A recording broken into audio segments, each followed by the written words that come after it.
گہرائی ہے، اونچائی ہے، لوگ ہیں۔ پس منظر میں بجھتے شہر کی جلتی روشنیاں ہیں، اور اس کے سر کے عین اوپر کئی سو کرسٹل لڑیوں کا چھتا ہے جو برقی ارتعاش سے ایسے حرکت میں ہے جیسے مشرقی حسینہ بے خودی میں اپنا آنچل دھیمی ہوا کے سپرد کر رہی ہو۔ مشرقی حسینہ، امرہا، مقام اونچائی پر ہے اور وہ مائک کے سامنے ہے۔ وہ ویرا۔ اس نے بجھتے شہر کی جلتی روشنیوں کو دیکھا اور اس کی آنکھیں اداسیوں کے پانی سے چمکنے لگیں، اور گلے کو کھنکارے بنا اس نے بولنا شروع کیا۔ پہلے میں نے بات شروع کی، میں ختم کرنا بھول گئی تھی، اور اب مجھے سمجھ نہیں آ رہی کہ میں بات کہاں سے شروع کروں، امرہا سے، خود سے، یا آلیان سے۔ امرہا۔ اس نے گہرا سانس لیا۔ آپ اسے نہیں جانتے، میں بھی نہیں جانتی، مجھے صرف یہ معلوم تھا کہ وہ میری دوست ہے، لیکن کچھ وقت گزرا، مجھے معلوم ہوا کہ میں اس کی دوست نہیں تھی۔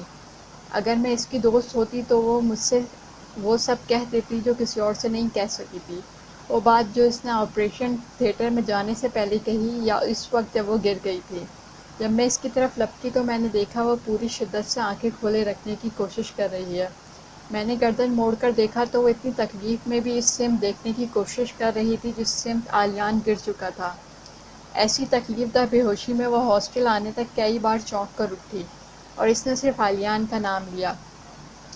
جتنی بار وہ چونک کر اٹھی، اتنی ہی بار وہ اپنے زخموں سے زیادہ کسی اور ہی تکلیف میں تھی۔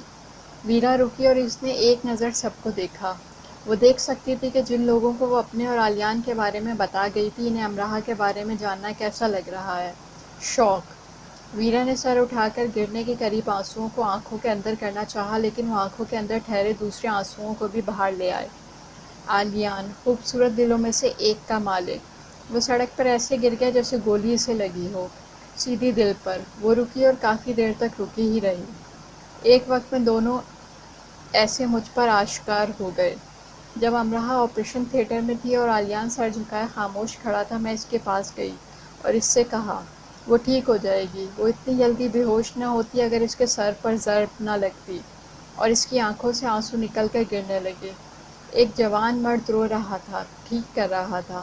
ایک مرد اگر اپنی ماں، بیوی، بیٹی کی تکلیف پر رو دیتا ہے تو وہ بلند بانگ ان سے محبت کا اقرار کرتا ہے، کہہ کر ویرا افسردگی کی انتہا پر نظر آنے لگی۔ جب آلیان نے ایک بار امرہا کو دیکھ آیا تو میں نے اس کا ہاتھ تھام لیا اور کہا، تم ایک اچھے اداکار ہو آلیان، اور امرہا بھی۔ تم امرہا کے علاوہ دنیا کے ہر انسان کے ساتھ خوش رہنے کی اداکاری کرتے رہے، اور دنیا کے ہر انسان کے ہوتے امرہا کو جاتے دیکھ کر تم ساری اداکاری بھول گئے۔ تم دنیا کے ہر انسان کے ساتھ خوش رہ سکتے ہوگے، لیکن تم زندہ امرہا کے ساتھ ہی رہ سکتے ہو۔ میرے ساتھ تعلق نبھانے کی تمہاری کوشش اچھی تھی۔ تمہارے دل میں نے اپنا احترام کھو دیا ویرا۔ اس نے ایسی شرمندگی سے کہا کہ میرے دل میں اس کا احترام اور بڑھ گیا، اور میں نے کہا، ایسا ضرور ہو جاتا اگر تم نے مجھ سے کہا ہوتا کہ تم مجھ سے محبت کرتے ہو۔ تم نے ہمیشہ کہا کہ میں ایک اچھی لڑکی ہوں، اور تم ابھی بھی قائم ہوگے۔ اب تم پہلی فرصت میں امرہا کو بتا دینا کہ اگر تم دونوں میں تیسرے کی گنجائش نکل سکتی تو آلیان برازیلا اسٹیڈیم میں دیوانہ وار اس کے لیے بھاگ نہ رہا ہوتا۔ اس بار تم اسے زیادہ یقین سے بتانا، زیادہ وقت لینا اور اس کا ہاتھ پکڑ لینا کہ وہ انکار کر کے کہیں جا نہ سکے۔ اور وہ انکار نہیں کرے گی۔ میں نے بے ہوشی میں اسے تمہارا نام بڑبڑاتے سنا ہے۔ پس منظر کی ساری روشنیاں بجھ گئیں۔ میں بے وقوف ہی تھی، یہ سب نہیں جان سکی، اور مجھے یہ سمجھ نہیں آ رہی کہ جب میں یہ کہانی اپنے پوتے پوتیوں کو سناؤں گی تو وہ میرے بارے میں کیا سوچیں گے۔ کیا وہ اپنی گرینڈ موم کو برا کہیں گے؟ اس نے اپنے گیلے گال صاف کیے۔ وہ سمجھدار بچے ہوں گے، وہ اپنی گرینڈ موم کی اعلیٰ ظرفی پر فخر کریں گے۔ سائی نے پیچھے سے اس کے شانے پر ہاتھ رکھ کر کہا۔ ویرا چونک کر پلٹی۔ لوگ گم کر دیے گئے، روشنیاں بجھا دی گئیں، کہانیاں سنا دی گئیں۔ وہ ہوٹل کے باغ کے اندھیرے گوشے میں اکیلی کھڑی تھی۔ سائی انہی کے ہوٹل میں شفٹ ہو چکا تھا اور 1 گھنٹے کی نیند بھی لے چکا تھا، اور پھر جیسے وہ بہت بے چین سا ہو کر اٹھا۔ اسے یاد آیا جب وہ سویا تھا تو بہت خوش تھا کیونکہ المیہ داستان تربیہ ہو چکی تھی۔ تو پھر وہ ایسے ہڑبڑا کر کیوں اٹھا؟ وہ بیڈ پر بیٹھ گیا۔ اتنے سال ہو گئے تھے اسے سائی بنے، اب لوگ اس کے پاس نہیں آیا کرتے تو وہ کمپاس بنا ان کی سمت مڑ جاتا تھا اور کہتا تھا، سنو، شاید تمہیں میری ضرورت ہے۔ وہ اٹھا اور دوسری منزل پر آیا، دروازے پر دستک دی، کوئی جواب نہیں ملا۔ پھر یہ سوچ کر ہاسپٹل امرہا کے پاس نہ چلی گئی ہو اسے فون کیا، لیکن اس کا فون بند تھا۔ کاؤنٹر پر آ کر پوچھا، انہوں نے ایک بار کی طرف اشارہ کر دیا۔ وہ بار گیا، وہ وہاں بھی نہیں تھی۔ وہ اسے خود ہی ڈھونڈتا رہا، پھر اسے اندھیرے گوشے میں کھڑے باتیں کرتے دیکھا۔ وہ خود میں اتنی مگن تھی کہ وہ عین اس کے پیچھے کھڑا ہو کر سب سننے لگا اور اسے خبر نہیں ہوئی۔ اس نے ویرا کا ہاتھ پکڑا اور کمرے میں لے آیا۔ دونوں نیچے کارپٹ پر دیوار سے کمر جوڑ کر ساتھ ساتھ بیٹھ گئے۔ میں جانتا ہوں تم دکھی ہو، بات سائی نے شروع کی۔ ہاں، بہت دکھی ہوں سائی، اس لیے کہ میں سمجھ نہیں پائی کہ کیا ہو رہا ہے۔ مجھے حقیقتاً یہی لگا کہ امراح علیان کو دوست کی حیثیت کے علاوہ پسند نہیں کرتی۔ اور علیان، سائی، ایسا ہی تو ہوتا ہے، ایک بریک اپ کے بعد کچھ وقت لگا اور سب ٹھیک۔ میں امریکہ سے واپس آئی تو امراح مجھے بدلی ہوئی ملی۔ اس نے پوچھا، اس نے بتایا کہ دادا ایک ایسے لڑکے سے اس کی شادی کرنا چاہتے ہیں جسے وہ پسند نہیں کرتی۔ میں نے پوچھا، کیا تم کسی اور کو پسند کرتی ہو؟ اس نے کہا، مجھے اس سب سے دلچسپی نہیں ہے۔ یہ کہتے ویرا نے تعصب بھرا انداز اپنا لیا۔ کیا میں ایک بری لڑکی ہوں سائی؟ دلگرفتگی اپنے عروج پر نظر آنے لگی۔ تم نے یہ کیوں سوچا؟ سائی کو جیسے دلی صدمہ ملا۔ پتہ نہیں، اس نے خود کلامی کے انداز سے کہا۔ کچھ باتوں کے ہو جانے میں ہمارا اختیار نہیں ہوتا ویرا۔ ان کے ہونے اور نہ ہونے پر ایک اچھا ڈرائیور اگر حادثہ کر دے تو اس کا مطلب یہ نہیں کہ وہ برا ہے۔ اس کا مطلب ہے کہ سڑک، گاڑی اور کچھ دوسرے عوامل نے مل کر حادثے کے اسباب پیدا کر دیے۔ اچھے اور برے واقعات کے اسباب بنتے ہیں ویرا۔ علیان، خود کو پاگل بنانے کی کیا ضرورت تھی سائی؟ تم نے دیکھا وہ کیسے اس کا نام لے لے کر بھاگتا پھرتا تھا۔ اس نے خود کو پاگل نہیں بنایا ویرا، بس شاید اس پر دیر سے ادراک ہوا۔ دونوں تھوڑی دیر خاموشی سے اپنی اپنی جگہ اپنی سوچ کو سوچتے رہے۔ تو گرینڈ موم نے اعلیٰ ظرفی کا مظاہرہ کیا۔ سائی نے ہنس کر ایک نئی بات شروع کی۔ ویرا ذرا سا ہنس دی۔ اگر نہ کرتی تو امراح روسیوں کے بارے میں اپنے پوتے پوتیوں کو کیا بتاتی کہ وہ خود غرض ہوتے ہیں اور ہماری جگہوں پر قابض ہو جاتے ہیں۔ وہ خود روس آتی نہ اپنی پوتی کو کبھی آنے دیتی، بلکہ روس کے بارے میں ٹی وی پر کوئی خبر چل رہی ہوتی تو وہ چینل بدل دیتی اور سوچتی روس دنیا کے نقشے پر ہوتا ہی نہ کتنا اچھا ہوتا۔ سائی پوری جان سے ہنسنے لگا۔ تم مذاق میں ایسا کہہ سکتی ہو، لیکن حقیقت میں ایسا کبھی نہ ہوتا۔ اگر میری اور علیان کی شادی ہوتی تو ایسا ہی ہوتا۔ وہ اپنی ہتھیلیاں مچلنے لگی اور ایسا کرتے ہوئے ایسی بچی لگنے لگی جس کی ساری گڑیاں چرا لی گئی ہوں اور ان کے کپڑے جلا دیے گئے ہوں۔ سائی نے محبت سے اس کی طرف دیکھا۔ علیان اس مشرقی لڑکی کا پرنس تھا، تمہارا پرنس چارمنگ تو کہیں اور تمہارے انتظار میں ہوگا نا؟ ہاں، بس اب یہی کام رہ گیا ہے، سب کام چھوڑ کر اس پرنس چارمنگ کو ڈھونڈتے پھرنا یا اس کے انتظار میں بیٹھ جانا۔ میں ایک بالغ اتنی بڑی سی لڑکی ہوں، دی لیڈی ویرا، تو مجھے ان فیری ٹیلز سے نہیں بہلا سکتے۔ وہ چڑھ گئی۔ فیری ٹیلز ہماری حقیقی زندگیوں سے زیادہ خوبصورت نہیں ہو سکتی ویرا۔ جہاں ایک ویرا ہے، ایک سائی، ایک کال، دو امراح علیان۔ کیا کسی فیری ٹیل میں یہ سب ہوں گے؟ ہمارے پاس دکھ ہیں، سکھ ہیں، ملنا، بچھڑنا، رونا، مسکرانا، گر جانا، اٹھ کھڑے ہو جانا۔ یہ سب ہے، کہیں کم کہیں زیادہ۔ شاندار محل، قیمتی ملبوسات، آرائش زندگی، کھیل کود، مسکراہٹیں۔ خوبصورتی اور نغمے ہی زندگی کو فیری ٹیل نہیں بناتے۔ زندگی کو فیری ٹیل ہماری سوچ بناتی ہے۔ پرنس چارمنگ وہ نہیں جو ایک بڑی سلطنت کا شہزادہ ہے یا جو بہت خوبصورت ہے۔ پرنس چارمنگ ہر وہ انسان ہے جو ایک شفاف دل کا مالک ہے، جو بلا امتیاز انسانوں سے محبت کرتا ہے۔ میں، تم، علیان، امراح، کال، ہم سب۔ یہ زندگی تب بھی فیری ٹیل سے زیادہ خوبصورت ہوتی ہے جب ہر ساتھ ہمیں فضا میں بسی خوشبو محسوس ہوتی ہے۔ آسمان شاندار محل کی چھت لگتا ہے اور زمین مخملی قالین جو ہر نئے قدم پر ایک نئے رنگ میں ڈھلتا ہے۔ ویرا نے سائی کے کندھے پر سر رکھ دیا اور اسے خاموشی سے سنتی رہی اور سنتے سنتے سو گئی۔ سائی نے اسے ایسے سوتے دیکھا تو جی چاہا کہ آج کی پوری رات اسے اس انسان کے لیے دعائیں کرتے گزار دینی چاہیے۔ وہ زیر لب دعائیں نظموں کو ایسے دہرانے لگا کہ وہ نیند سے نہ جاگ جائے، لیکن نیند میں ہی سن بھی لے۔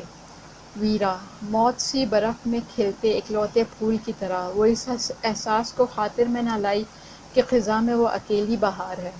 میری کہانی کے یہ دو کردار، طلوع آفتاب سے، دوستی میں حرف خاص سے، مثالوں میں بے مثال سے۔ برازیل سے وہ وی آئی پی سیٹ سے مانچسٹر کے ہاسپٹل میں آئی جہاں اسے علاج کے لیے ڈاکٹروں کی اگلی ہدایت تک رہنا تھا۔ سارے اخراجات برازیلین حکومت اٹھا رہی تھی۔ وہ اسے مکمل صحت یاب کر کے بھیجنا چاہتے تھے لیکن اسے مانچسٹر آنے کی جلدی تھی۔ اس کی وجہ سے اس کے ساتھ رہنے والوں کی تعلیم کا نقصان ہو رہا تھا۔ وہ سب لوگ ویک اینڈ کا سوچ کر میچ دیکھنے گئے۔ این، ڈیرک وغیرہ پہلے ہی واپس آ چکے تھے۔ کارل، ویرا، سائی، آلیان اس کے ساتھ تھے۔ کارل تو ویسے ہی برازیلا میں ٹی وی پر مستقبل کافی روشن ہو گیا تھا۔ اسے تو چند اور دن وہاں رکنے پر اعتراض نہیں تھا۔ سادھنا اور لیڈی مہر ایئرپورٹ سے اس کے ساتھ ہاسپٹل گئے اور ہسپتال میں اس کے professors, class fellows, uni fellows آ کر ملتے رہے۔ شزا بھی اس کے لیے پھول لے کر آئی۔ ڈیرک تو برازیلا میں کئی بار اس سے مل چکا تھا، اور دائن وغیرہ کا گروپ اور ہانا، شرلی، للی سب وہاں بھی اس سے مل گئے اور یہاں بھی آتے رہے۔ اسٹور کا مینیجر، اس کے کولیگز اور اس کا پہلا باس تو کئی بار آئے۔ یہ کیسا حادثہ تھا مس اخروٹ جو تمہیں برازیلا میں پیش آیا اور تمہیں ٹھیک کر گیا؟ انہوں نے سنجیدگی سے اس کا جائزہ لینے کے بعد کہا۔ مس اخروٹ جواب میں صرف مسکرا دی۔ تو برازیلا نے تمہیں بدل دیا؟ شاید، وہ اور مسکرا دی۔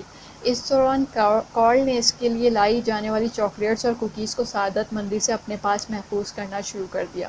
سائی نے امراہ کو بتایا کہ اس نے سب سے کہا ہے کہ پھول لے جانے کے بجائے وہ چاکلیٹ لے جائیں، کیونکہ امراہ کو چاکلیٹ بہت پسند ہے نا۔ وہ ایک ایسا انسان جس کے شانے پر گولی لگی ہو، اسے ایسی چھوٹی چھوٹی خوشیاں تو ضرور ہی مہیا کر دینی چاہیے نا۔ ان چھوٹی چھوٹی خوشیوں میں سے ایک بھی امراہ کے منہ میں نہ گئی، البتہ ہال میں کارل نے اپنے کمرے کی حفاظت چوری پروف کر دی۔ جب وہ گھر آئی تو اس کے کمرے کو ویرا، سادھنا اور این نے مل کر مختلف پوسٹرز، کارٹونز اور دعاؤں سے سجا رکھا تھا۔ دیواروں پر ان سب کی مختلف موقعوں پر لی جانے والی تصویریں لگی تھیں اور یونی فیلوز کے پیغامات کارڈ صورت دیواروں سے جھول رہے تھے۔ یونیورسٹی نے اسے آفیشیل لیو دے دی تھی۔ اس کے لیکچر ریکارڈ کیے جا رہے تھے، اسے گھر ملتے رہتے۔ سائی ایک بار ضرور اس کے پاس آتا، کافی پی کر چلا جاتا۔ آلیان یونی سے پہلے یونی اور جاب کے بعد اتنی بار اس سے مل جاتا کہ لگتا وہ واقعی ہی اسپائڈر مین ہے، عمارتیں پھلانگتا آتا جاتا ہے۔ کارل اپنی الٹی سیدھی تصویریں کھینچ کر اسے بھیجتا رہتا کہ خوبصورت انسان کو دیکھنے سے انسان صحتیاب جلد ہو جاتا ہے۔ وہ اب تک فون پر ہی دادا سے بات کرتی رہی تھی، اور اسے حیرت یہ ہوتی تھی کہ دادا نے ایک بار بھی نہیں کہا کہ وہ اسے دیکھنا چاہتے ہیں۔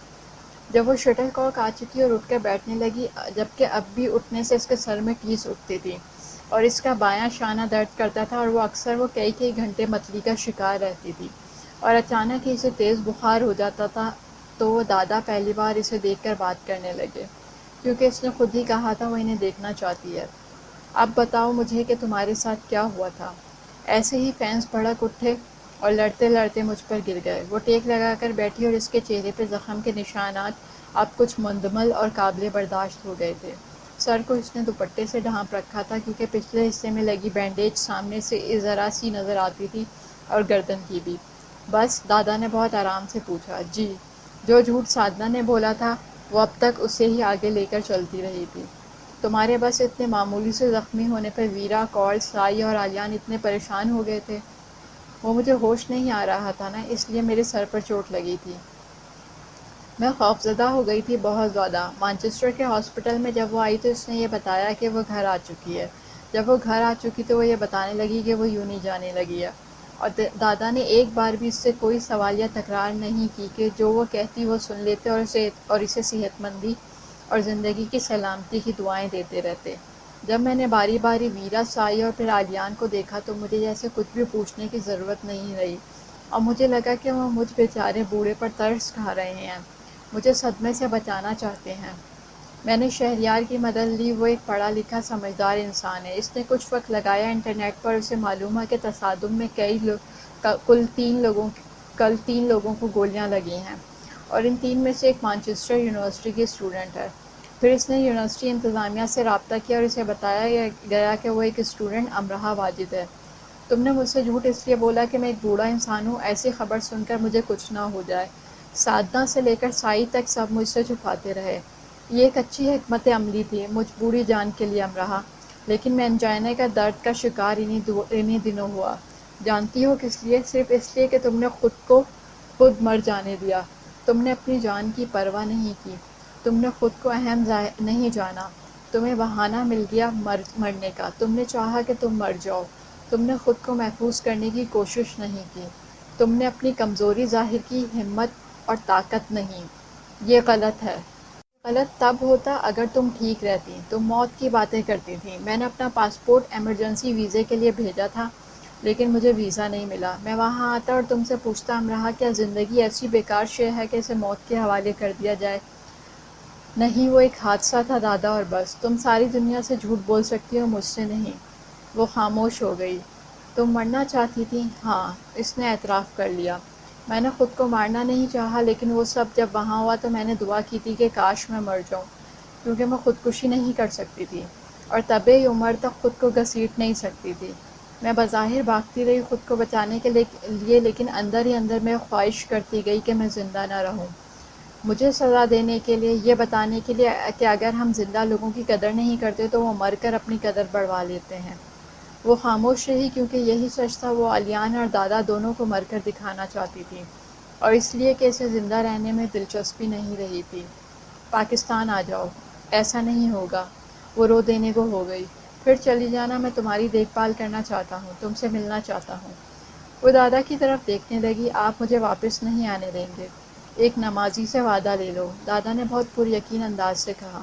ٹھیک ہے، پھر مجھے وعدہ دے دیں، اس نے بہت دیر تک سوچنے کے بعد کہا۔ اس کے پاس 10 چھٹیاں تھیں، وہ ان چھٹیوں میں جا کر واپس آ سکتی تھی۔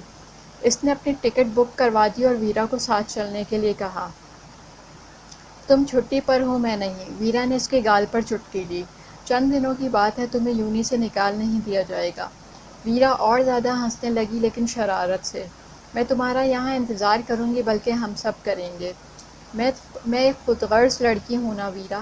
علیان کے ساتھ وہ آگے ایسے بڑھی جیسے اس پر صرف اسی کا حق تھا اور خود غرضی سے بھی اس نے ویرا کے بارے میں نہیں سوچا اور اب اتنے دنوں سے ویرا سے بات کرنا چاہ رہی تھی لیکن ہمت نہیں ہو رہی تھی۔ تمہارے کمرے میں رکھا وہ البم میں نے دیکھ لیا جس میں میری تصویر پر تم نے لکھا ہے دوستی کی تعریف کے لیے ویرا کا نام کافی ہے۔ اگر تم خود غرض ہوتی تو اپنے البم میں جگہ جگہ مجھے محفوظ نہ کرتی۔ میں تم سے حسد کرتی رہی اور تمہیں اپنا دشمن بھی سمجھتی رہی لیکن یہ سب بہت پرانی باتیں ہیں۔ پھر میں نے علیان کے لیے تم سے بہتر کسی اور کو نہیں پایا۔ ویرا ہنس دی۔ علیان کے لیے تم ساری دنیا کو اپنا دشمن بنا لیتی۔ یہ صرف تم ہی کر سکتی ہو اور میں ان جذبات کی قدر کرنے پر مجبور ہوں۔ تم دکھ اور تکلیف سے گزری، بہت مشکل سے امراء یہ پوچھ پائی۔ ہاں میں گزری امراء، لیکن اس سے بہت کم جس سے تم گزری۔ میں تم دونوں سے محبت کرنے پر مجبور ہوں۔ تم صرف علیان ہی کی نہیں ہو اور علیان صرف تمہارا ہی نہیں ہے۔ اور یہ حسد اور رشک سے کہیں آگے کے جذبات ہیں۔ اپنے گال سے اس کے گال کو رگڑ کر ویرا چلی گئی۔ یہ صبح کا وقت ہے اور یونی جانے سے پہلے اس سے مل کر جاتی ہے۔ ٹھیک ہے، وہ علیان کے ساتھ آگے نکل آئی، لیکن اب وہ گردن موڑ کر پیچھے دیکھتی ہے تو جانتی ہے کہ پیچھے کتنی توڑ پھوڑ کرتی آئی ہے اور اس توڑ پھوڑ میں سب سے زیادہ نقصان میں ویرا رہی ہے۔ انسان اپنے عمل میں کتنا ہی کھرا کیوں نہ ہو، کہیں نہ کہیں وہ اتنا پست ضرور ہو جاتا ہے کہ خود سے بھی نظریں نہیں ملا پاتا۔ ویرا کی صورت پہ پستی سے یاد رکھنی ہوگی۔ اگلے دن جب اس کی فلائٹ تھی پاکستان کی تو رات کو سوتے غیر معمولی آوازوں کے ارتعاش سے اس کی آنکھ کھل گئی۔ دن بھر اس کی علیان سے بات نہیں ہو سکی اور وہ بڑی دل گرفتگی سے سوئی تھی کہ وہ اسے بھول گیا، آخر بھول گیا۔ چند دنوں سے کافی مصروف نظر آ رہا تھا، اس سے کھڑے کھڑے مل جاتا اور ماما مہر کے ساتھ باتوں میں مصروف رہتا۔ اس کے سامان کو اس نے معنی خیزی سے دیکھا اور تبصرہ نہیں کیا اور اسے یہ سب برا لگا۔ وہ جا رہی ہے اور اسے کوئی فرق ہی نہیں پڑ رہا، یعنی محبت پھر سے کم ہونے لگی ہے۔ دونوں کے درمیان متوقع ضروری باتیں ایک طرف ہی رہ گئیں اور کیوں رہ گئیں وہ یہ سوچتی رہ گئی۔ تو رات کے پہلے پہر اس کی آنکھ کھلی اور اسے سمجھ نہیں آئی کہ اتنی ٹھنڈ میں سادھنا نے اس کے کمرے کی کھڑکی آخر کس لیے کھول دی کہ وہ جو برازیلا میں گولی سے نہیں مری وہ یہاں ٹھنڈ سے مر جائے۔ جب وہ سوئی تو کھڑکی بند تھی، اب کھلی تھی اور ٹھنڈی ہوا فرصت سے اندر آ رہی تھی اور ساتھ اپنے سنگ کچھ اور بھی لا رہی تھی۔ یہ ننھی منھی چھوٹی بڑی گھنٹیوں کے ہوا کے دوش پر بجنے کی آوازیں تھیں۔ وہ زیر لب ہنسی۔ یہ میرا خواب ہے؟ نہیں، تو پھر آگے بڑھنا چاہیے۔ وہ کھڑکی تک آئی۔ دھند میں لپٹے درخت پر شٹل کاک کی بیرونی دیوار پر لگی روشنی ایسے پڑ رہی تھی کہ وہ آدھا اندھیرے میں تھا اور آدھا نیم روشنی میں، اور جو نیم روشنی میں تھا وہ رنگ برنگی اشکال میں جھولتے کارڈوں سے سجا تھا اور اس دوشیزہ کی طرح مسکرائی جیسے اس کا گمشدہ جوتا مل چکا تھا۔ حال ماضی کے درخت کی شاخوں پر فاتح ہونے پر متبسم ہے۔ تو شہزادے نے جان لیا کہ اسے کیا کرنا ہے اور ادھوری کہانی مکمل کر لی گئی ہے۔ اس نے گرم کوٹ پہنا، دائیں ہاتھ سے مفلر کو گردن پر بل دیے، اسے بائیں ہاتھ سے کام کرنے میں مشکل ہوتی تھی، لیکن اب یہ مشکل رفع ہو گئی تھی۔ دراصل سارے ہی درد برازیلا کے ہاسپٹل میں ہی رفع ہو گئے تھے۔ اس نے ہر رات درخت پر جھولتے پیغامات کو پڑھنے کے خواب دیکھے تھے۔ وہ دعا کیا کرتی تھی کہ حقیقت میں نہ صحیح خواب میں ہی اس کا یہ خواب پورا ہو جائے۔ خواب پورا نہیں ہوا، خواب نکل کر حقیقت میں بدل گیا۔ وہ بیرونی دروازے سے باہر آئی اور گھوم کر اپنے کمرے کے سامنے لگے درخت کے اس طرف آئی اور ذرا دور کھڑی ہو کر درخت کو دیکھتی ہی رہی۔ یہ میرا خواب ہی ہے، ہاں بس ضرور میرا خواب ہی ہے، وہ بڑبڑائی۔ پیغامات مختلف دلکش رنگوں کے ربنوں سے بندھے جھول رہے تھے۔ آس پاس کی دوسری شاخوں پر مختلف آرائشی فیتے اپنی اہمیت اپنی خوبصورتی سے بڑھا رہے تھے، اور زمین پر موجود درخت الوہی خطے کا شاہ بنا تاج پوشی کے لیے قائم کھڑا تھا۔ بہت دیر تک کھڑے رہنے کے بعد وہ درخت کے پاس آئی اور ہاتھ بڑھا کر کئی شاخوں کو ایک ساتھ لہرا ڈالا، اور گھنٹیوں نے رانجھے کی بنی ساری دھنیں اپنے اندر سمو کر ان پر سے اپنا اختیار اٹھا ڈالا۔ ماضی مٹ چکا ہے، وقت نے پرانے سکوں سے آراستہ اپنا تھال الٹ ڈالا اور صرف ایک تاج سکے سے خود کو سجا ڈالا۔ آلیان سکے پہ کندھ نام اس نے امراہ کی طرف اچھال دیا جو پیشانی سے اوپر سج گیا۔ امراہ اسی سکے پہ کندھ دوسرا نام اس نے آلیان کی طرف اچھال دیا جو پیشانی کے نیچے اس کی آنکھوں میں دمک اٹھا۔ وہ اندھیرے حصے کی طرف کھڑا تھا، امراہ اس کی موجودگی سے انجان تھی۔ اس کا خیال تھا اسے امراہ کو درخت تک لانے کے لیے بہت تردد کرنا پڑے گا، لیکن ایسا نہیں ہوا۔ تردد اب صرف گزر چکے وقت کا حصہ ہی بنے رہنا چاہتا تھا۔ گھنٹیاں فانوسی راگوں پر اجارہ داری رکھتی سرمستی میں گھومنے لگیں۔ جو خواب حقیقت ہو جاتے ہیں وہ خواب ہر ساعت آیا کرتے ہیں۔ وہ دم بخود کھڑا سوچنے لگا۔ وہ جو 2 گھنٹے اس درخت کے ساتھ مصروف رہا تھا، اس سے بھی یہ یقین ہونے لگا کہ اس بار پھر سے یہ خواب ہی ہے۔ اندھیرے سے روشنی کی طرف اس نے قدم بڑھا دیے۔ اب گھنٹیاں محروس کے حکم کی بجاوری کرتی، محرم کے کانوں میں سرگوشیاں آیا کرنے کو لپکیں، اور پس منظر میں بجتی اللہ رکھا رحمان کی راز و نیاز کرتی دھنیں پریم پریت کے سرگم پر دل دھنتے محو اظہار ہو گئیں۔ رات کے ذروں نے قطاریں باندھ لیں اور روشنی کی لکیریں پھلجھڑیاں بن گئیں۔ ہلکی ہوا ان دونوں کے بال اڑا رہی تھی، اور وہ دونوں اپنی اپنی جگہ پر اپنی اپنی منزلیں طے کر رہے تھے۔ امراہ کا خیال تھا اس میسج لڑی کو کارڈ سائی اور اس نے مل کر سجایا اور چلے گئے۔ اس نے ہاتھ بڑھایا اور ہوا کے سنگ جھولتے ایک پیغام کو پکڑ کر پڑھنے لگی۔ میں نے تمہیں بہت یاد کیا۔ دل فریب خوشی کے احساسات امراہ کے دل پر نازل سے ہونے لگے۔ وہ دوسرا پیغام پڑھنے لگی۔ تم ایک جادوگر ہو امراہ۔ امراہ یوں مسکرا دی جیسے اس کی بات چرا لی گئی۔ جب تم نے رونا شروع کیا تو میرا دل چاہا میں بھی تمہارے ساتھ مل کر رو دوں، کیونکہ 2 ایک جیسے لوگوں کو ایک ہی جگہ بیٹھ کر رونے کا اس سے اچھا موقع اور کب ملتا۔ Student party prank. امراہ نے کہا لگایا اور ذرا سے ڈر گئی کیونکہ درخت کے اندھیرے حصے میں چھپا کھڑا آلیان سامنے نکل کر آ گیا تھا۔ اوہ تم یہاں ہو، اور مجھے کہاں ہونا چاہیے تھا۔ اس نے ہاتھ بلند کیا اور اس کے سر پر جھولتے پیغامات سے بندھی گھنٹیاں لہرا ڈالیں، اور معتبر آسمان اور زرخیز زمین نے بڑی محبت سے اپنی ساعتوں کے پٹ ان مترنم آوازوں پر وا کیے۔ جہاں غائب رہنے کے لیے تم موجود رہتے ہو، اسے یاد آیا وہ اس سے ناراض تھی۔ وہ محبت کے نکھرے احساس سے اسے دیکھتا رہا، تو وہ ناراض ہونا صرف اپنا حق سمجھتی ہے۔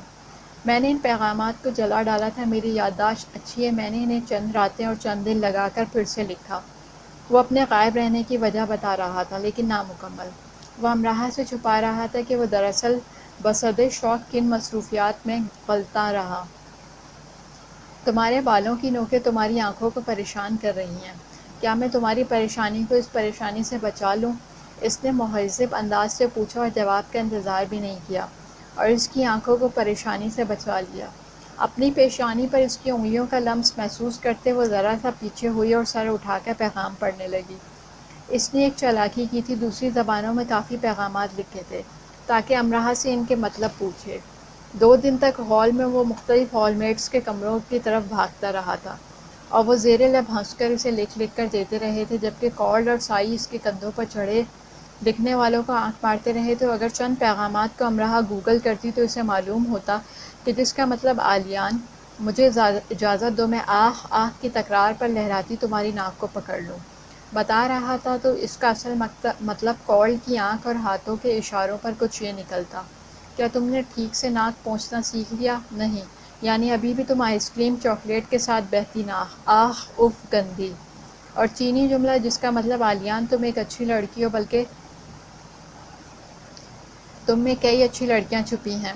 بتا رہا تھا اصل میں وہ تم ایک پٹاخہ لڑکی ہو، بلکہ تم میں کئی بڑے بڑے پٹاخے پھوٹ پڑنے کو ہیں تھا۔ اور جاپانی جملے کا اصل ترجمہ خدا کے لیے اپنی ایشین فلیگ کو سنبھالنا سیکھ لو، آدھی یونی اس سے الجھ کر زخمی ہو چکی ہے اور جو آدھی بچی ہے وہ زخمی ہونے کے لیے قطار میں کھڑی ہے تھا۔ اور مصری جملے کا خدا کا شکر ہے ہمارا مانچسٹر ڈوبنے سے بچ گیا، اور کورین جملہ آلیان نے مجھ پر شکر لازم ہے لکھنے کے لیے کہا تھا، تو دراصل وہ کچھ یوں لکھا گیا تھا: ہم بھی مانچسٹر کی پیداوار اپنی ایک امراہ لاہور پر اتاریں گے، انہیں بھی معلوم ہو دن میں ستارے اور رات میں سورج کیسے دکھاتے ہیں، پھر کیا وہ شکر ادا کر پائیں گے؟ اگلا جملہ اطالوی میں لکھا تھا اور آخرکار وہ اس پیغام تک پہنچ ہی گئی۔ یہ کیا لکھا ہے؟ اس نے لکھنے والے سے رابطہ کیا۔ وہ مسکرایا، اسے دیکھا، جھکا اور ایک گھٹنے کو ٹیک کر زمین پر بیٹھ گیا اور اس کا دایاں ہاتھ پکڑ لیا۔ اس کا مطلب ہے میرے سامنے جھک کر میرا ہاتھ تھام لو۔ گل رخ کی گزرگاہوں کی راہی بنی وہ لہرا سی گئی۔ اتنے چھوٹے سے جملے کا اتنا بڑا مطلب، ہاں، جیسے ایک امراہ کا مطلب سارا آلیان۔ اس نے کامیت لیے کہا۔ اب اس کے آگے دوسرا پیغام تھا جو فرینچ میں تھا۔ اس نے کنکھیوں سے آلیان کو دیکھا اور مطلب پوچھنے کی غلطی نہیں کی، لیکن اس نے مطلب بتانے کی جلدی ضرور کی۔ اس کا مطلب ہے میرا دوسرا ہاتھ بھی تھام لو۔ بیٹھے بیٹھے ہی اس نے اس کا دوسرا ہاتھ بھی پکڑ لیا۔ اس بار اس کی ہنسی اتنی دیر تک گونجتی رہی کہ وہ سیف الملوک پر اترتی پریوں کی آنکھوں کی چمک بن گئی۔ اور ایک پیغام جو میں نے لکھا ہی نہیں وہ میں تمہیں سناتا ہوں۔ اس کا انداز بانسری ہو گیا اور الفاظ راہ گل ارغون کی طرف پیش قدمی کرنے لگے۔ مجھ سے شادی کرو گی امراہ؟ سوال پھر سے دہرا دیا گیا، اس بار دونوں ہاتھ تھام کر اور سب کچھ جان کر۔ امراہ کا پورا وجود ہی ایک خوف میں سمٹ آیا اور اسے یاد آیا کہ زندگی ابھی کن کن مراحل کو ہتھیلی پر سجائے کھڑی ہے اور جو پیچھے رہ گیا تھا فی الحال وہ اب آگے آنے والا تھا۔ لیکن اس نے پہلے والی غلطی دوبارہ نہیں کی۔ اس نے ہاتھ بلند کیے اور گھنٹیوں کو لہرا ڈالا اور وہ دیر تک قبولیت کے زیر اثر خوشی سے بجتی رہیں۔ وہ کھڑی مسکرا کر اسے دیکھ رہی تھی، وہ بیٹھا اس کی مسکراہٹ پر نثار ہو رہا تھا۔ محبت پر فرمان غالب آ گیا اور فراق کو رخصت کی اجازت دے دی گئی، کیونکہ تمثال گر نے محبت کو من کر کے محرم بنا دیا تھا۔ اب تکرار کی ضرورت رہی نہ انکار کی حاجت۔ وہ لاہور آ گئے یہ دیکھ کر بہت خوشی ہوئی کہ گھر ایسے ہی سجا تھا جیسے کوئی اہم شخصیت آ رہی ہو۔ اس کا نیا کمرہ بے انتہا خوبصورت سجایا گیا تھا، لیکن وہ کمرہ اس نے حماد کو ہی دے دیا اور خود اپنے اور دادا کے کمرے میں رہی۔ دانیہ کی منگنی ٹوٹنے کی خبر تو اسے مانچسٹر میں ہی معلوم ہو چکی تھی۔ واپس آ کر اندازہ ہوا کہ خاندان سے تعلقات بھی برائے نام ہی رہ گئے ہیں۔ سب گھر والوں کو اس کے زخمی ہونے کے بارے میں دادا نے بتا دیا تھا، گولی لگنے کا نہیں۔ دادا اکیلے ہی اسے ایئرپورٹ لینے آئے اور وہ سمجھی نہیں کیوں، کیونکہ انہیں اسے گلے لگا کر بہت رونا تھا۔ اسے سمجھ نہیں آ رہی تھی وہ اتنا کیوں رو رہے ہیں۔ ابھی تو وہ ٹھیک ہوئی تھی۔ اسے دادا کی ہر حرکت مشکوک لگ رہی تھی، بلکہ اسے دادا ہی سے ڈر لگ رہا تھا۔ یہ اتنا وقت اس کے دور رہنے کا اثر تھا یا زخمی ہونے کا؟ دادی اور اماں اس کے ساتھ گھر کا اکلوتا لاڈلا والا سلوک کر رہی تھیں۔ اس کے آنے کے 3 گھنٹے کے اندر اندر ہی ایک جنگ چھڑی حماد، علی اور دانیہ کے درمیان، اور دانیہ سب چیزیں لے کر اپنے کمرے میں قلعہ بند ہو گئی۔ ان تینوں نے اس کا سامان کھول کر خود ہی سب کچھ نکال لیا تھا۔ 3 گھنٹے میں بھی پتہ نہیں وہ کیسے رکے رہے۔ اب حماد دانیہ کو دروازہ توڑ دینے کی دھمکی دے رہا تھا، اور دانیہ یہ ثابت کر رہی تھی کہ وہ تو پیدائشی بہری ہے اور گونگی بھی۔ خیر مزید چند گھنٹے لڑنے کے بعد آخرکار وہ طے کر پائے کہ کیا کس کا ہے۔ اسے آئے ایک بھی دن نہیں ہوا تھا کہ اس نے سنا دادی اور اماں کسی فیملی کو گھر پر بلانے کی باتیں کر رہی تھیں۔ اس نے بہت آرام سے خود کو واش روم میں گرا لیا، ڈرامہ، اور یہ ثابت کر دکھایا کہ اس سے تو چلا بھی نہیں جا رہا۔ آنکھوں کے آگے اندھیرا چھا جاتا ہے اور وہ بات کرنا بھول جاتی ہے۔ دادا البتہ زیر لب ہنسے، جسے دیکھ کر اس نے سوچا، یہ اپنا شہریار تیار کر کے بیٹھے ہیں۔ 1-2 شہریار دادی اور اماں کے پاس بھی ہیں۔ اس نے اور عالیہ نے ان سب معاملات پر ابھی بات نہیں کی تھی۔ امراہ نے اس لیے فی الحال وہ کچھ بگاڑنا نہیں چاہتی تھی۔ اسے تھوڑا وقت چاہیے تھا اور عقل مندانہ حکمت عملی اپنانی تھی، اور یہ سب واپس جا کر کرنا چاہتی تھی۔ معاملات ظاہر ہے ویسے ہی پیچیدہ تھے جیسے پہلے تھے، فرق صرف یہ تھا کہ اب عالیان اس کے ساتھ تھا۔ پہلے تو اسے دادا کو منانا تھا۔ عالیان نے اسے بتایا کہ دادا کی اور اس کی بات ہوتی رہی ہے، اور امراء نے یہی سوچا کہ جیسی صورتحال چل رہی تھی دادا کسی سے بھی بات تو کر ہی سکتے تھے، عالیان سے بھی، اور اسے یہ کوئی ایسی بڑی بات نہیں لگی۔ تم سے ملنے کچھ لوگ آ رہے ہیں۔ جس بستر پر وہ معذور ہونے کا ڈرامہ کیے دراز تھی وہاں اس کے پاس اس کا ہاتھ پکڑ کر دادا نے کہا، لیکن میں تو چل بھی نہیں سکتی، کیسے ملوں گی؟ آپ بھول رہے ہیں برازیلا میں مجھے گولی لگی تھی۔ گولی سمجھتے ہیں آپ؟ ہاں گولی، مطلب گولی ہی، دادا ہنسے۔ تو گولی کھانا کوئی آسان ہے؟ اتنی تکلیف رہتی ہے میرے شانے میں اور چلتی ہوں تو بری طرح سے چکر آتے ہیں۔ مانچسٹر سے لاہور میں صرف آپ کے لیے آئی ہوں، لیکن اس کا یہ مطلب نہیں کہ میں ٹھیک ہو گئی ہوں۔ مجھے بیمار ہی سمجھا جائے دادا۔ وہ بیمار کے کمرے میں آ جائیں گے۔ دادا اس کے انداز سے محظوظ ہوئے۔ ہو سکتا ہے اس وقت میں سو رہی ہوں۔ وہ نیم درازی سے لیٹ سی گئی۔ جب تم جاگ رہی ہوگی وہ تب آئیں گے۔ میرے کمرے سے دوائیوں کی بھی بو آتی ہے، مجھ میں سے بھی۔ ایسے موقع پر سادنا کہتی ہے چھی چھی، برا منہ بنانے میں اس نے سب بروں کو مات دے دی ہے۔ ہی ایسے موقع پر دادا یہ کرتے ہیں۔ دادا کتنی ہی دیر ہنستے رہے۔ تو میں ان مہمانوں کو انکار کر دوں کہ تم نہیں ملنا چاہتی؟ بالکل، پھر کبھی سہی۔ وہ کبھی جو کبھی نہیں آئے گی۔ پھر کب؟ تم مانچسٹر چلی جاؤ گی شٹل کاک میں لیڈی مہر کے پاس؟ وہاں وہ تم سے تمہارا ہاتھ تو نہیں مانگیں گی نا؟ اس نے چونکنے میں وقت لیا کیونکہ بات دیر سے سمجھی۔ آپ مذاق کر رہے ہیں؟ نہیں امراء، اب مذاق نہیں۔ انہوں نے افسردگی ملی سنجیدگی سے کہا۔ سنو میری پیاری، مانچسٹر سے دو لوگ، لیڈی مہر اور ان کا بیٹا عالیان، آج صبح لاہور آ چکے ہیں، اور اس وقت ہوٹل میں بھی ہیں، اور ابھی میں ان کے ساتھ چائے پی کر آ رہا ہوں، اور کچھ ہی دیر میں مجھے ان کے پاس واپس جانا ہے۔ کل دن میں عالیان ہمارے گھر آئے گا۔ امراء کے دیکھنے اور سننے کے انداز میں بے یقینی تھی۔ آپ کیا کر رہے ہیں دادا؟ اس نے سہم کر پوچھا۔ اس کا رنگ پیلا پڑ گیا اور اس کے شانے میں تکلیف اٹھی اور بڑھنے لگی۔ وہ سب جو اب میں تمہارے لیے کر سکتا ہوں۔ تمہیں کچھ باتیں بتانی ہیں امراء۔ تم جانتی ہو کہ میری ماں اس لیے مر گئی تھی کہ انہیں سانپ نے ڈس لیا تھا اور ان کا بروقت علاج نہیں ہو سکا تھا۔ ہم سب بہن بھائی ان کے گرد جمع ہو کر رو رہے تھے، اور میں دیکھ رہا تھا کہ کیسے موت ان کی سفیدی کو سیاہی میں بدل رہی ہے۔ وہ میری زندگی کا سب سے دردناک وقت تھا، اور دوسرا دردناک وقت وہ تھا جب تم میرے سامنے بیٹھی رو رہی تھی امراء۔ تمہیں بھی سانپ نے ڈس لیا تھا اور زہر تمہاری آنکھوں سے پھوٹ رہا تھا۔ وہ سنچور تھا اور اس کا زہر تمہاری رگوں میں دوڑتا مجھے دکھائی دینے لگا۔ تمہاری صورت کی سیاہی نے میری آنکھوں کا نور جذب کرنا شروع کر دیا، اور میں جان گیا کہ بروقت علاج نہ ہوا تو کون تمہیں مرنے سے بچا سکے گا؟ شاید کوئی بھی نہیں۔ میں نے عالیان کے لیے لیڈی مہر سے بات کرنا چاہی، لیکن مجھے سادنا نے بتایا کہ عالیان اور ویرا شادی کر رہے ہیں۔ میری غیرت نے گوارا نہ کیا کہ میں عالیان سے بات کروں، لیکن میں نے خدا کے حضور اپنی بات رکھ دی۔ تمہارا تریاق عالیان ہی ہے۔ حقیقتاً یہ مجھے اس وقت معلوم ہوا جب میں نے برازیلا میں اس سے بات کی۔ پہلی گفتگو کے بعد دوسری گفتگو 1.5 گھنٹے کے بعد ہوئی، ان کے درمیان ہوئی۔ دادا نے عالیان کو فون کیا۔ تمہیں بہت حیرت ہوگی میری بات سن کر، لیکن تم یقین رکھو میں جھوٹ نہیں بول رہا۔ تمہیں یہ کہتا ہوں کہ میں نے ایک دم سے تمہیں اپنے دل کے بہت قریب پایا ہے، اتنا ہی قریب جتنی امراء ہے۔ میں ان احساسات کی قدر کرتا ہوں جن کے زیر اثر تم اس حالت میں نظر آ رہی ہو۔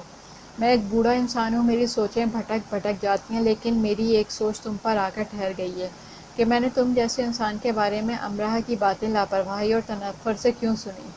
میں نے اس کی بات کو معمولی کیوں جانا جبکہ اس نے کہا تم ایک بہت اچھے انسان ہو۔ عالیان خاموشی سے سب سنتا رہا، اور حقیقت یہ تھی کہ اسے اس بات کی پرواہ نہیں تھی کہ دنیا میں وہ اپنی عظمت کی دھاک کس کس پر بٹھا چکا ہے۔ اسے صرف ایک ہی دکھ تھا کہ جو پیغامات اس کے لیے لکھے گئے اس نے وہ نہیں لیے، اور جو ہاتھ سے چھوٹ گیا اس نے وہ مضبوطی سے کیوں پکڑ نہ لیا۔ اس وقت اس پر اپنی ذات کی ساری پستیاں اور خرابیاں عیاں ہو گئیں، اور اس نے اپنی ساری بدصورتی کو دیکھ لی۔ کبھی کبھی ہم بوڑھے کچھ باتیں دیر سے سمجھتے ہیں۔ دادا نے آخری بات کی جو ایک پچھتاوے کا احساس لیے ہوئی تھی۔ تم نے مجھ سے کہا کہ انسانوں کے ہجوم میں تمہیں ایک ایسا انسان ملا جس کی آنکھ میں رحم دلی اور اخلاق میں نرمی ہے۔ میں یہ کیسے بھول گیا کہ ساری زندگی تم نے بے رحمی اور بے اخلاقی ہی دیکھی تھی، تو اب اس کی اصل قدر دان تم ہی تو تھی۔ تم نے کہا امراح تمہیں ہمیشہ اپنی قسمت پر شک رہا جو عالیان کے ملنے سے رشک میں بدل گیا، اور تم نے کہا امراح کہ مشرق ایک گنجلک خطہ ہے، فلسفیوں کے ان فلسفوں سے بھرا ہوا جس کے پیندے میں تعصب ہوتا ہے اور کنارے پر منافقت۔ تم نے اتنی بڑی بات کہہ دی، میں کئی راتیں اس سوچ کو لے کر جاگتا رہا کہ تم نے اتنی بڑی بات کیسے کہہ دی، تم معاشرے کی جڑوں میں کب گھس گئیں اور کھری کھوٹی حقیقت کیسے اکھاڑ لائیں۔ تو تم واقعے میں بدل چکی تھی اور مجھے پہلے اس سوچ نے پریشان رکھا، پھر جب میرے دل سے خود ساختہ تعصب چھٹا تو مجھے تم پر فخر ہوا۔ ہاں امراح، قیمتی انسان سے میرا مطلب حسن نفس والا قیمتی انسان ہی تھا، اور میں یہی چاہتا تھا کہ تم ہم دو میں سے ایک کا انتخاب کر لو، میرا۔ یہ تھی میرے کنارے کی منافقت۔ امراح، ہمیں کچھ وقت لگتا ہے لیکن ہم اپنا آپ پا ہی لیتے ہیں، اور میں نے بھی اپنا کھرا کھوٹا پا ہی لیا۔ تمہارے پاس تو کوئی انسانوں کو ناپنے کا آلہ نہیں تھا، لیکن پھر بھی تم نے جان لیا کہ انسان ہونا کسے کہتے ہیں، اور میں جس نے معاشرتی جنگل میں کئی اشرے اپنے پیمانوں سمیت گزارے، میں کیسے چوک گیا۔ یہ تھی میرے پیندے کی منافقت۔ جس سے لگاؤ ہو جائے اس کے لیے ہم کائنات میں بھاگ دوڑ کر بہت سے فلسفے اکٹھے کر لاتے ہیں کہ دیکھو یہ بے مثال ہے، ہم اسے اس آنکھ سے دیکھتے ہیں جو آنکھ دنیا کے پاس نہیں ہوتی، جو ہمیں روشنی نظر آتی ہے وہ معاشرے کو اندھیرا دکھتا ہے۔ اگر تم بے قصور ہو تو قصور ہمارا بھی نہیں ہے۔ ہاں امراح، ہمیں یہ مان رہتا ہے کہ ہماری اولاد ہمارا سر نیچا نہیں ہونے دے گی، اور یہ بھی سچ ہے کہ میرے جیسے یہ غرور حاصل نہیں کر پاتے کہ ہم نے اولاد کی خوشیوں کو نیچا نہیں ہونے دیا۔ ایک دن میں پارک میں بیٹھا تھا اور دیکھ رہا تھا کہ ایک بچہ پرندوں کے پیچھے بھاگ رہا ہے، پھر اس نے اپنے باپ سے کہا کہ اسے بھی اڑنا ہے، تو اس کے باپ نے اسے اپنی پشت پر پھیلا لیا اور اپنے بازو پھیلا کر اڑنے کے انداز میں بھاگنے لگا۔ وہ ایک اچھا انسان تھا، اس نے مجھے ایک بروقت بات سکھائی کہ میں تمہارے دو پر کیوں نہیں بن گیا کہ تم اڑ سکو، میں نے تمہیں موت کی طرف کیوں دھکیل دیا، میں نے تمہارے پر کاٹ کر تمہیں روایات میں کیوں جکڑ دیا، تمہارا سارا جوش و خروش ختم ہو گیا، تمہارے مقاصد فوت ہو گئے، تم بجھ گئی، تو اب میں اپنا آپ تمہیں دیتا ہوں، میں تمہاری وہ ماں اور تمہارا وہ باپ جو انسان کے دو پر ہوتے ہیں کہ اگر اسے یہ دو پر نہ ملیں تو وہ کبھی زندگی کے آفاق پر اڑ نہیں سکتا، بنتا ہوں۔ تم نے اپنی حدیں نہیں پھیلائیں اور میرے لیے یہی بہت ہے۔ اب میں تمہیں یہ نصیحت پھر کرتا ہوں، چیزوں سے لاپرواہی برتو اور انہیں گم کر دو، قیمتی انسانوں کے لیے پرواہ کرو اور انہیں گم نہ ہونے دو۔ لیڈی مہر نے خود فون کیا تھا مجھے تمہارے لیے، میں نے بہت سے حساب کتاب لگا کر انہیں اور تمہیں یہاں بلایا ہے، اور میں نے ہی انہیں کہا ہے کہ وہ اپنے آنے کے بارے میں تمہیں نہ بتائیں، کیونکہ میں جانتا تھا کہ تم انہیں منع کر دو گی، تم واجد سے انہیں ڈرا دو گی، پھر تم خود بھی نہ آتی، کیونکہ تم یہاں کی متوقع صورتحال کو سمجھتی ہو۔ بابا نہیں مانیں گے، امراح ڈر رہی تھی۔ وہ بات کی باتیں ہیں، اگر تمہارے شانے میں گولی کے اثرات کچھ کم ہو گئے ہیں تو لیڈی مہر کے لیے کمرہ تیار کر دو، وہ آج رات ہمارے گھر رہیں گی۔ ان کے آنے کی اطلاع میں نے تمہاری اماں اور دادی کو دے دی ہے۔ شانے کی ساری تکلیف ختم ہو چکی تھی، لیکن نئی تکلیف اس کے دماغ میں اٹھی تھی، بابا اور عالیان، بس یہی سوچ کر۔ پاک سرزمین کا چاند ہے، تاریخ میں روشن باب ہے، قرارداد کی یادگار ہے، لاہور یہ شہر بے مثال ہے۔ اس نے پیروں کی تالی ایسے بجائی جیسے جھروکوں میں چھپی کھڑی لڑکیوں کو ہنسانا چاہتا ہو، اور جو چکوں کی اوٹ میں کھڑی واقعی ہنس بھی دی ہو۔ اس نے ہوٹل کی شاپ سے شلوار قمیض سوٹ خرید کر پہن لیا تھا۔ شلوار قمیض مجھ پر سوٹ کر رہی ہے نا؟ اس نے ماما مہر سے پوچھا۔ یہ لباس بنا ہی تمہارے لیے ہے، اس کی پیشانی چوم کر انہوں نے کہا، لیکن اسے اطمینان یوں نہیں ہوا کہ وہ تو وہاں ہیں، ایسے ہی کہیں گی۔ تو اس نے کمرے سے ہوٹل کے باہر تک ملنے والے ہوٹل کے اسٹاف سے پوچھا اور انہوں نے مسکراہٹیں دبا دبا کر کہا ہاں۔ پھر اس نے سوچا کہ وہ تو ہوٹل کا اسٹاف اخلاق نبھا رہا ہے، شاید لاہور والوں سے پوچھنا چاہیے، سچ وہی بولیں گے۔ تو اس نے سڑک پر ملنے والے دو چار نہیں 8-10 لوگوں سے پوچھ لیا، اور جواب میں سے جو مسکراہٹیں ملی وہ اسے بہت بھلی لگیں۔ کوئی اسے دیوانہ شیوانہ سمجھ رہا تھا تو وہ اس میں بھی خوش تھا۔ کیوں؟ کیونکہ شہر یاراں شہر جانا ہوتا ہے، پھر امتیاز یوں مٹ جاتا ہے کہ ہر ایک کو گلے لگانے کو دل چاہتا ہے۔ یارو بریلیو، آج سے میں بھی لاہوری ہوا، مجھے مبارکباد دیں، میں بھی لاہوری ہو گیا۔ یہ پہناوا شلوار قمیض اب بھی میرا ہے، کلہ کسی کڑیل پنجابی کی طرح مجھ پر بھی جچے گا اور گھنی مونچھوں کو تاؤ دینا میں بھی جان جاؤں گا۔ آپ جو کھیر کو انگلی سے چاٹتے ہو تو آج سے میرا بھی یہ انداز ہے، اور میں بھی نیا ہوں لیکن جلد ہی میں پتنگ کو بو کرنا سیکھ جاؤں گا، اور مجھے دیر نہیں لگے گی کہ نان کو نہاری میں ڈبو کر کھانے اور میں اس کا عادی ہونے میں کہ پھیری والے کیسے مزے مزے کی صدائیں لگایا کرتے ہیں،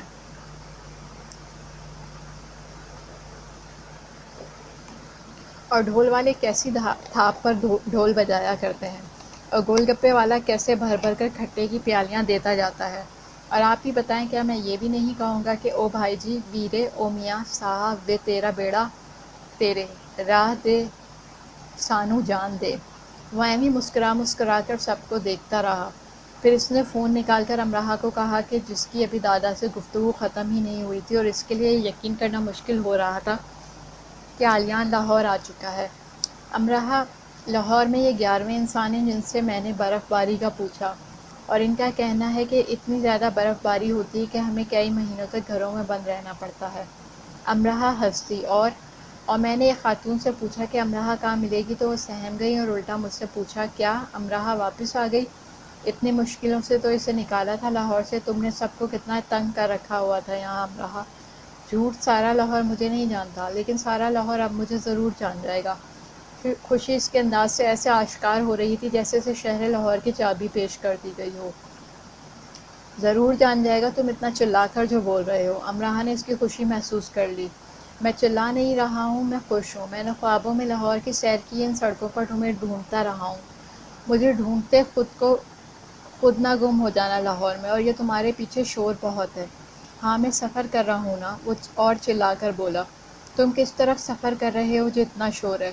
ڈرائیور آگے ہے، میں کیسے پوچھوں کہ یہ کون سی سڑک ہے؟ ٹھہرو میں اس بچے سے پوچھتا ہوں۔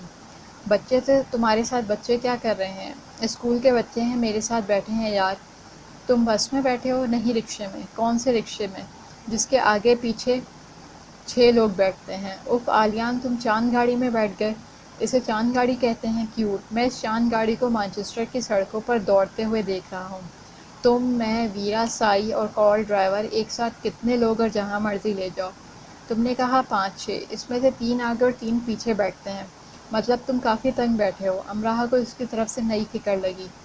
ہم تنگ نہیں ہیں، ہم 5 لوگ پیچھے آرام سے بیٹھے ہیں۔ 5 لوگ؟ امراہ چلا اٹھی۔ ہاں امراہ، سیٹ پر ہم 3 ہی ہیں اور 2 بچے میرے گھٹنوں پر بیٹھے ہیں۔ کہتے دم اس کی آہ سی نکلی۔ رکشہ اچھلا تھا اور اس کا سر چھت سے لگا تھا، جو ویسے بھی چھت سے ہی لگا ہوا تھا، اور وہ جھک کر بیٹھا ہوا تھا۔ بچے ہنسنے لگے۔ موبائل ہی اس کے ہاتھ سے سڑک پر جا گرا۔ بچوں نے شور ڈال کر رکشہ رکوایا اور بھاگ کر سڑک سے اس کا فون اٹھا لائے۔ اس نے آن کیا تو امراہ کی کال آ رہی تھی۔ فون گر گیا تھا، وہ اپنا سر مسل رہا تھا جو ذرا زور سے لگ گیا تھا۔ تم گرے تو نہیں نا؟ تم کوئی ٹیکسی نہیں لے سکتے تھے؟ میں ٹیکسی میں ہی بیٹھ رہا تھا، پھر مجھے یہ چاند گاڑی پسند آ گئی۔ ہوٹل والوں نے مجھے سائیکل دے دی تھی، پر مجھے تو راستے ہی نہیں آتے تو میں نے واپس کر دی۔